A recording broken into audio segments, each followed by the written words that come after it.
On today's episode of Empowering Women in Real Estate, the podcast, we have our final installment, part 5 of our systems series, all about protecting your peace.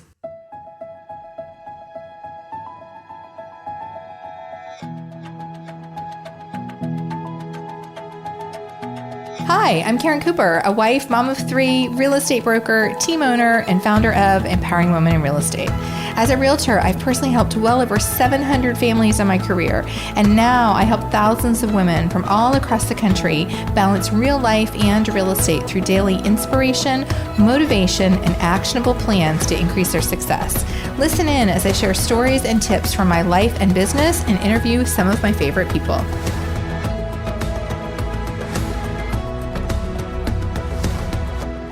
Hi there. I'm so glad you're here for today's episode. So, if you've been following along, we have been in the midst of our systems series. I'm a huge systems person. And if you are just kind of jumping in today, then let me give you a super quick recap of the other episodes because I think you're probably going to want to go back and listen to them. Episode 372 is really about systems in the back end of your business and how systems can bring you freedom. I think a lot of times we complicate systems too much. We think they're too hard. We think they're too rigid. So you definitely want to listen to that.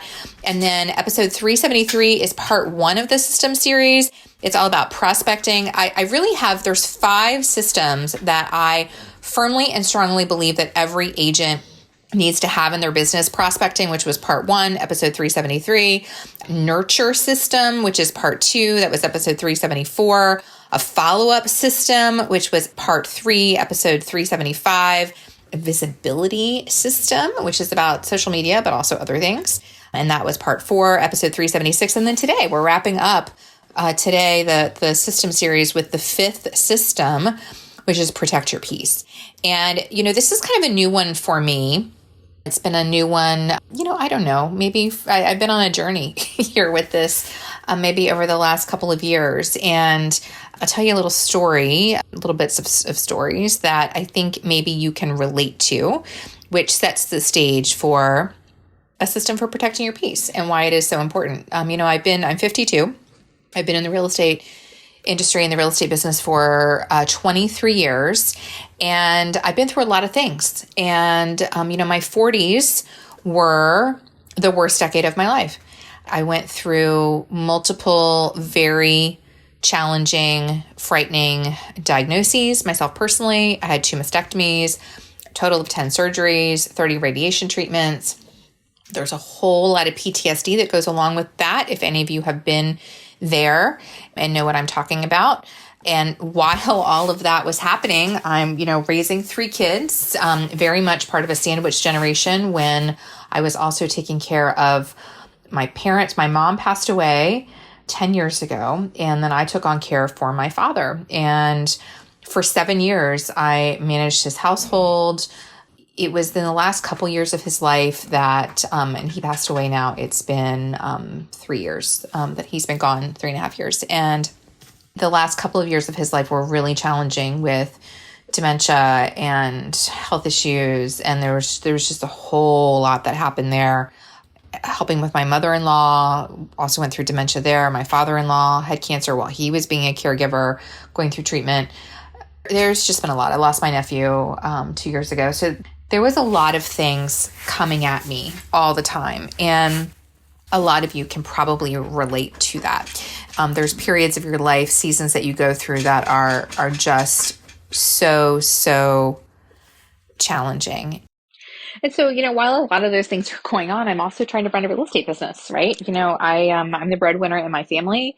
I have a lot of responsibilities at work, and I own and operate a real estate team, just a lot of things. And there came a point where I just realized that something had to give because I was literally getting sick, literally getting sick from the stress, the weight, the responsibility of all the things in my life, right? We all have these things in our life, and there are times when they are easier to deal with than others. And so I really kind of started on this journey a couple of years ago to protect my peace because I realized that without peace, you don't have any energy.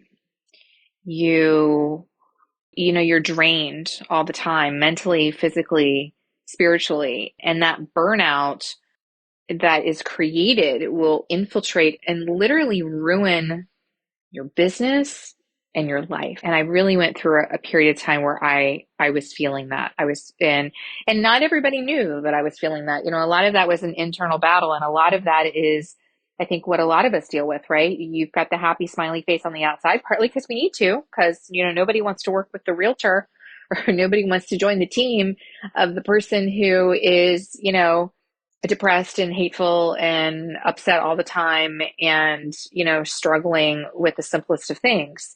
And so you have to put on a face and a facade. And so we're really kind of going around the barn to get to today's system, but I really started on a journey to protect my peace. And it started even more than 2 years ago, but it started by saying no to almost everything, events, activities.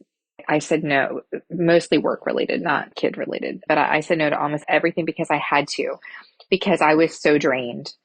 And being out, being around people, when you have to put on that face and you're not feeling it, nothing will drain you faster. And I said no to almost everything. And I started to really, as I slowly, and I am very imperfect at this, at the day I'm recording this for you, my last couple of days have not been great days, completely overwhelmed with quite a few things. And, that's just the journey. But I feel like I have more tools now to deal with those things than I did before. And a lot of that comes from protecting your peace and prioritizing taking care of you. And, unfortunately, there's a lot of guilt that goes along with that. You feel guilty for saying no to things that are just going to drain you. And you feel guilty, for not showing up. And you feel guilty for taking care of you. You feel guilty for taking the time to take care of you. But the reality is, if you're not taking care of you, you're not able to be your best. You're not able to show up in your business. You're not able to show up for your family. You're not able to show up for your friends. You can't. And so you have to learn to protect your peace. And just like anything else, you need a system around that, because otherwise it is too easy to say yes to this and yes to that. And well, I really don't want to go, but I got to go because, whatever. And so you got to put some rules around it. You got to put some boundaries around it. And so here's what I found. You need to prioritize taking care of you, because if you don't take care of you, you are going to break down. Your body will break down. Your mind will break down. Your spirit will break down. I broke down in all the ways. And then you're no good to anybody. Then you no longer can help anyone, client, family, friend, whoever. So you have to prioritize taking care of you. You have to have communication boundaries. It's really okay to do that. It really is. I'm an early to bed person. Gosh, I'd like to be in bed by 8:15 a lot of times, but I'm in bed by 9:15. I'm not going to be able to have any kind of good quality conversation, after really 8 o'clock. And so it's okay. It's okay to have communication boundaries. We know there's exceptions. I'll hear what if we're negotiating and there's a deadline? Yes, of course. Of course, if you are in the midst of something that is a time-sensitive deadline or something, there are always exceptions. But 80% of the time, 90% of the time, you can have a communication boundary. You have to fill your cup consistently. Our cup is constantly being emptied, and there have been seasons where I have felt like my cup wasn't a cup. My cup was a sieve, right? Or a colander, like the thing that you use to drain pasta or whatever, where you pour the stuff in and all the water comes out. And that's how I felt for a long time. And so you have to be consciously, and we want to give to others.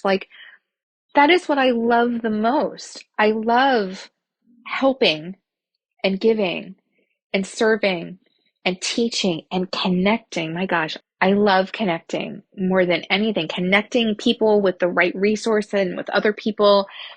And so those are all wonderful things, but they do take from your cup, right? That's just the reality. 6 years ago, when I began shifting away from serving clients myself, but still producing a high level of volume and income, I wish there had been a model or a blueprint to follow. And that's why I've created the Midlife Real Estate Blueprint. It's the next step for experienced women in real estate who want to keep the income and change the way they work. Inside this program, you'll redesign your role, install simple, repeatable systems, and create margin for what matters to you while staying highly productive. We have 2 programs now available, a 5-week live program with coaching and community, or a self-paced edition that you can start anytime. When you're ready, visit empoweringwomeninrealestate.com and click on Midlife Real Estate Blueprint. So you have to fill it up, because the problem is then we don't take the time to fill our cup back up. So you have to fill it up. You have to fill it up consistently. And then you have to be you authentically, because anytime that you are not you, it is exhausting to pretend. It is exhausting to pretend. And here's the crazy thing that I think we forget sometimes is when we are ourselves, when we are authentically ourselves, it actually helps. And it helps us to connect with the right people, and it helps us to connect more deeply, and it improves our business, and it improves how we feel. It improves everything. I've seen that especially with myself the last 6 months. So you have to be you authentically. So what does this look like? What does this look like for me? There's a couple of things that for me really help me to protect my peace and help me to fill my cup and to take care of me. And I haven't always done these things. This has definitely been a work in progress. And, some things are definitely easier because I'm at a phase where my kids are older. And so, I can leave the house and take a walk and leave them home by themselves. There were years when I couldn't do that. But if you're open and if you're willing to prioritize taking care of yourself, then there are always solutions. So for me, every day starts with my quiet time. And that has been the one thing that I have been really good at for probably a solid 15 years. And I learned this lesson when I was a managing broker, because, now I had to be at an office certain times and I had to get the kids up, get up. And I realized that in order to be there, like I had to get myself fully ready, then get the kids dropped off to school and then go there. So there was no time for me, and then when I came home, the kids were home, whatever. So there was no time for me. And I realized that if I wanted to have any, when I didn't have that requirement, after the kids got on the bus, well, then I could take a little time. Or after I dropped off the kids, then I could take a little time. Or I could take a little time in the middle of the day if I didn't have any appointments. Well, I couldn't do that anymore. And so I realized I had to get up earlier and do it. And I wish I had known that sooner. And I wish I had started that sooner, because it has been one of the best things I've ever done for myself. And so every day starts with quiet time. And I do what fills my cup. And it changed over the years. The one thing you heard me talk about it last year when I was talking, or last week when I was talking about the visibility system, writing in Empowering Women in Real Estate. That is literally one of the first things I do every morning. Within 15 minutes of waking, that is one of the first things that I do. And, it fills my cup. I feel good. I want to do that. My quiet time, I get up, I feed the dogs. I do like to do a couple of house chores in the morning, just very small, quick things, because I feel like it helps me to stay on top of things. And then, in the evening, I have more energy in the morning than I do in the evening. So in the morning, I'm unloading the dishwasher from the night before. And then as I go through my day, everything gets loaded in as we go. And so then it's very easy to finish up after dinner. The sink is empty and then I can start it and I'm ready to start again the next morning.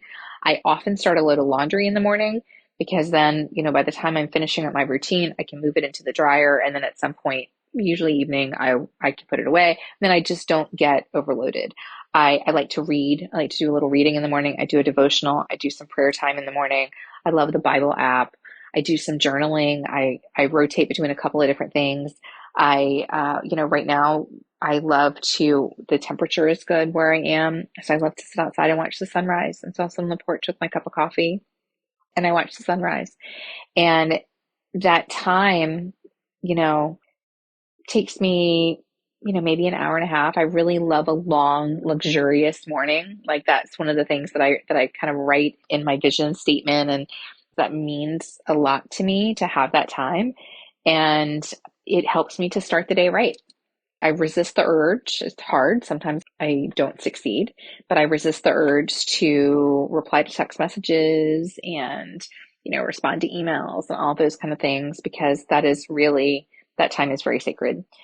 I walk my dog every morning now. And what's funny is, before I had this crazy dog, Leia, which I'm sure you've seen her. She's a German Shepherd. She's 4.5. We've had her for 2.5 years. We're her third family. So there's a lot of things going on. She has a lot of separation anxiety, a lot of things. And I walk her every day. And here's the thing, if you'd asked me, I would have told you there's a period of time in my life where I was, I don't have time to exercise in the morning. I don't have any time for that. And now I got this dog, and it's important. I need to get her outside, and we do need to do some movement in the morning. But I realized I didn't have to change my morning that much to make that work. So that was just something I was telling myself. And so every morning I walk her a mile, sometimes two. And, it's good for me. It's good for her. And I do that every morning. And I come back from my walk, and then I have some breakfast, and then I get myself ready for the day. And then I'm usually at my desk by 10:30, and I don't take any appointments before 10:30.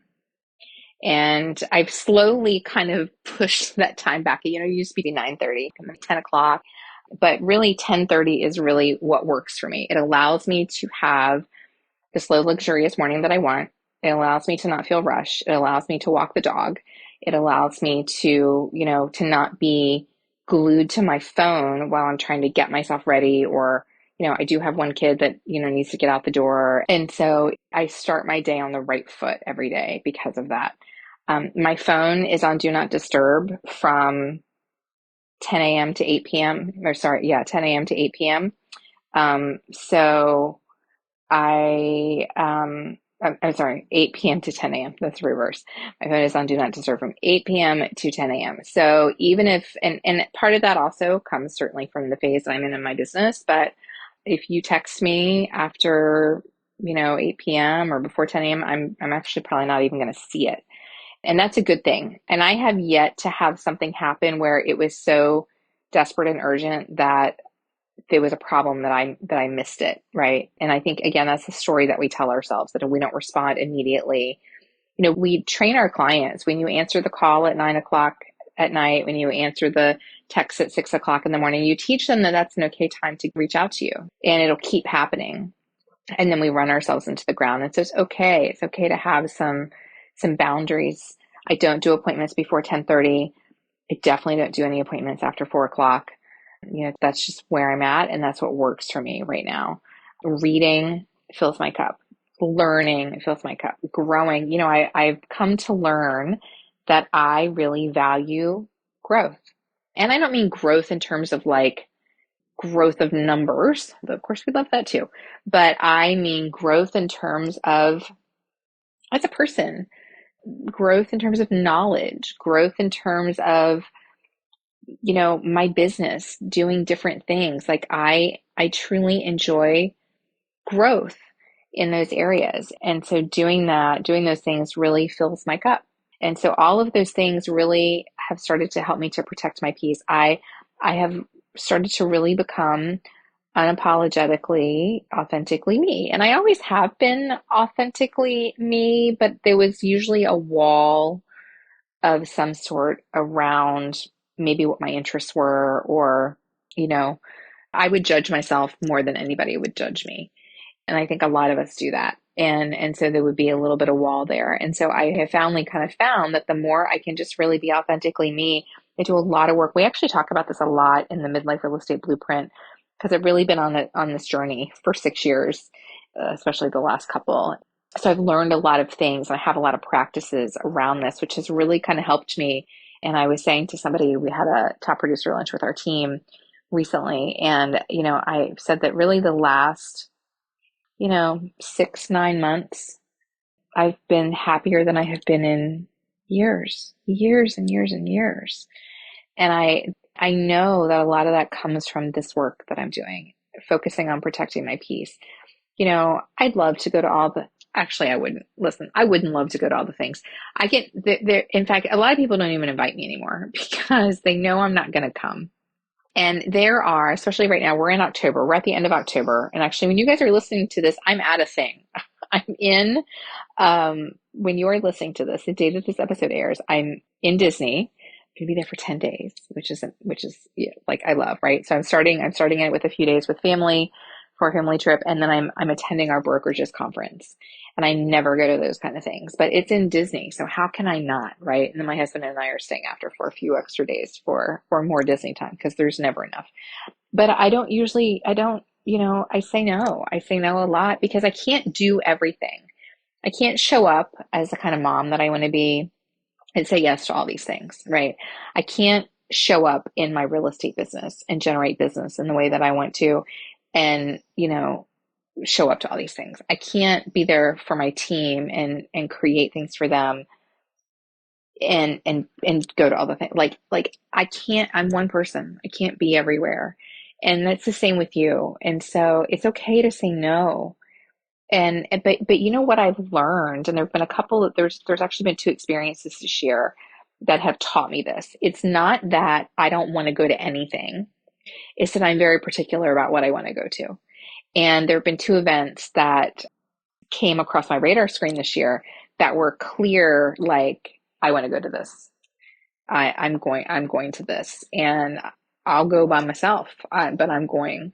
And so that's how you know that it's the right thing for you.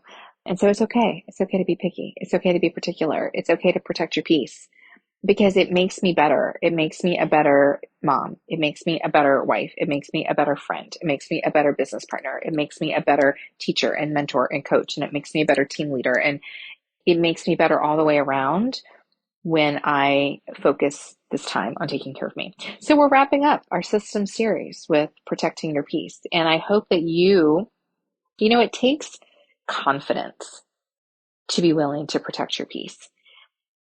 And it takes, sometimes you have to just do it. You have to try a few things and do a few things before you realize that, like, it's okay. Yeah, some people aren't going to like boundaries that you put into place, and they're just not your people. And I would rather not have those people in my life than have to try to contort myself to fit someone else's expectations of me. Like, it's not worth it. It's just not worth it. So I want you to protect your peace. And I want you to create a system around it. And you need a little discipline, just like all the other systems, right? It takes a little discipline. But once you make it a system, once you make it a habit, it really changes everything. So I hope that you have enjoyed the series. I would love for you to share. Give me your feedback. Tell me what you enjoyed. Tell me which system was most impactful for you. Come and message me on Instagram. I'm at Karen.w.Cooper. And until next time, stay well. Thank you for listening to Empowering Women in Real Estate, the podcast. Click subscribe to be notified every Wednesday when our latest episode is released, and be sure to check out our group on Facebook.